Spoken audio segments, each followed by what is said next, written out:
Jeffrey Goldberg, editor-in-chief of The Atlantic and the man who wrote the Suckers and Losers piece detailing President Trump's comments about fallen soldiers, well, he promised he'd have more reporting, and now we've got it.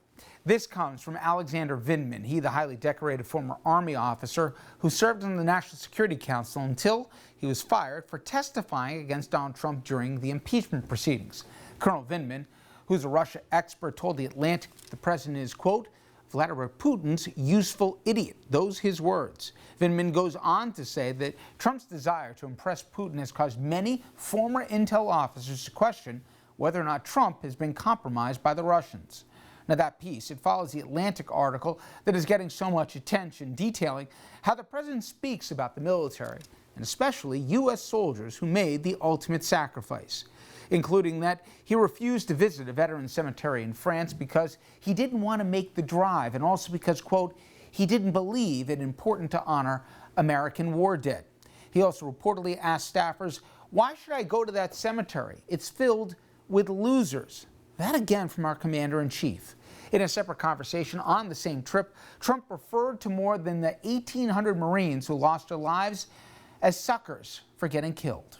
Woodward's book also has former military brass questioning the president's fitness for office, including General James Mattis going to Washington National Cathedral to pray for the country's fate under Trump's command.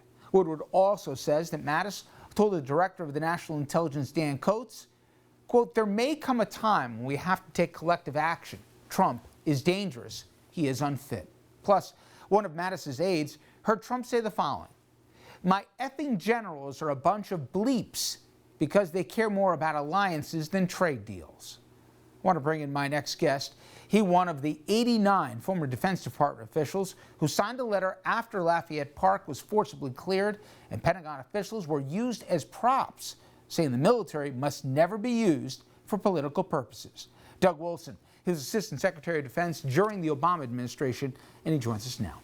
I was going to start off with that letter that you and 80 other defense officials signed, but I wanted to get your sense to see if I'm right about something.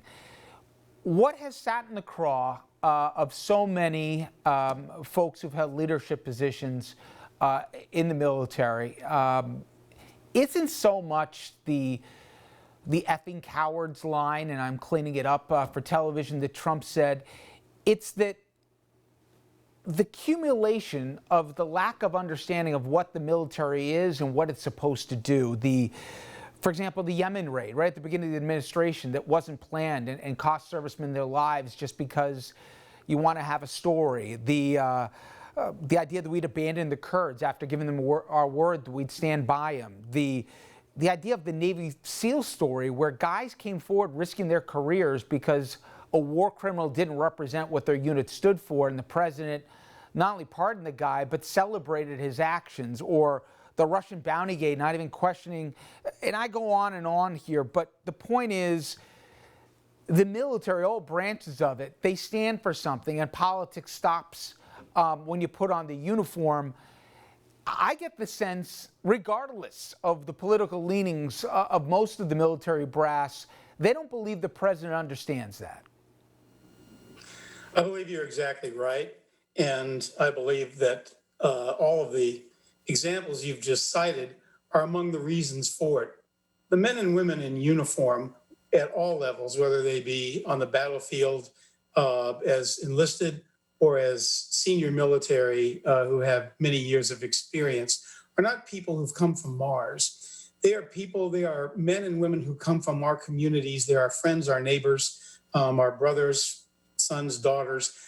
These are people who are willing to give their lives on the battlefield because they respect the values for which this country was established, and they are fighting for those values. When they see a president of the United States not only behaving as erratically and in using words that are embarrassing to our country, but a leader who is doing things, you cited several examples. Another one I would cite would be throwing partners on the battlefield who've risked their lives alongside us, the Kurds, for example, in Syria, under the bus. They understand that the chain of command leads to the commander-in-chief, but they start to question what the commander-in-chief actually stands for. I read in early June the letter that you put your name to. This was after Lafayette Park, and while I think my audience remembers it, just remember, everyone, we had active duty military that were brought on American soil, tear gassing lawful protesters, military choppers flying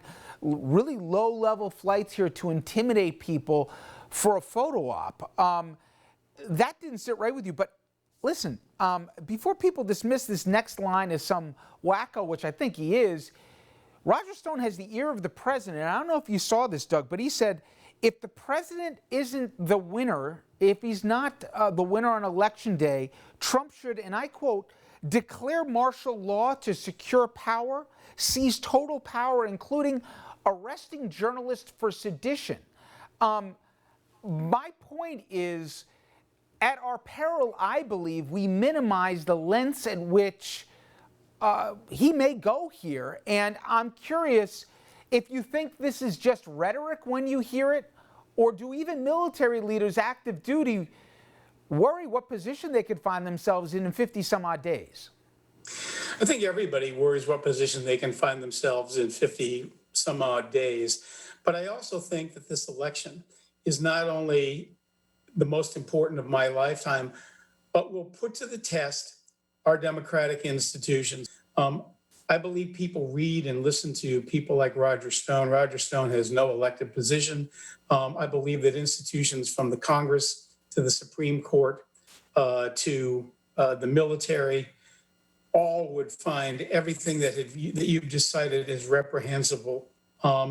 And while I don't see our military, as General Milley has said, taking an active role under the circumstances that we might imagine, I do believe that our institutions of government are strong enough to withstand the kinds of things that Roger Stone is proposing, but will be acceptable to absolutely no one. But Doug, help me out here, because I think there's an impossible position the military's put in. The way it's designed, and I know the founding fathers never imagined a Donald Trump, he is the commander-in-chief.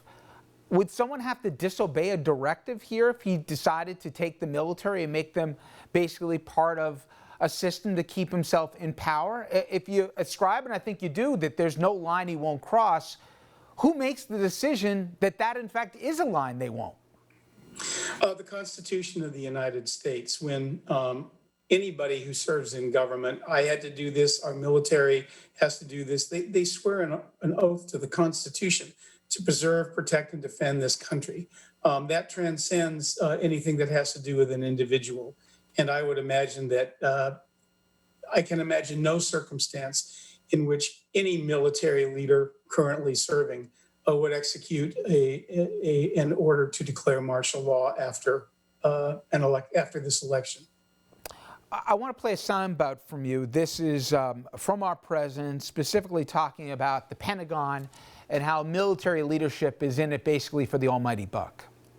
I'm not saying the military is in love with me. The soldiers are. The top people in the Pentagon probably aren't, because they want to do nothing but fight wars so that all of those wonderful companies that make the bombs and make the planes and make everything else stay happy. So basically the Pentagon are warmongers, and they're in it not just because they want to basically colonialize the world here, but they want to do it because they want to line their pockets through the military-industrial complex. How do you respond when you hear that? I find this just laughable. Those who are put in political positions in government are put there by the President of the United States. He's named the Secretary of Defense and those political appointees who serve under him. If President Trump is unhappy with Secretary Esper, he should remove him. I want to bring up a poll. This came from the Military Times, and I thought this interesting because 4 years ago to now, there's been a sea change. Now, I know the Military Times traditionally is representing the officer's perspective, Doug, but that said, when you have Mattis, when you have Dunford, that were both, and certainly Kelly, that were referenced in those recent reporting from both Jeffrey Goldberg and even in the Woodward book, is there a point where they should come forward? I know it's every person's individual right, but specifically the losers and the suckers comments that was attached to people who laid down their lives for this country, you know, they can say if they were there for it, if it was accurate or if it wasn't. The president's trying to make a dividing line between officers and infantry. I think it would be instructive before an election to hear from somebody who has bars on their shoulder as to what they heard this president say or not. Do you think they should? I think you have already heard from those who have bars on your shoulders. General Paul Eaton, many others have come out to forcefully condemn what I consider to be totally abhorrent remarks by the president, as reflected in Jeff Goldberg's article. I have many, many friends in uniform, from the most senior men and women to people who have served on the battlefield in enlisted capabilities.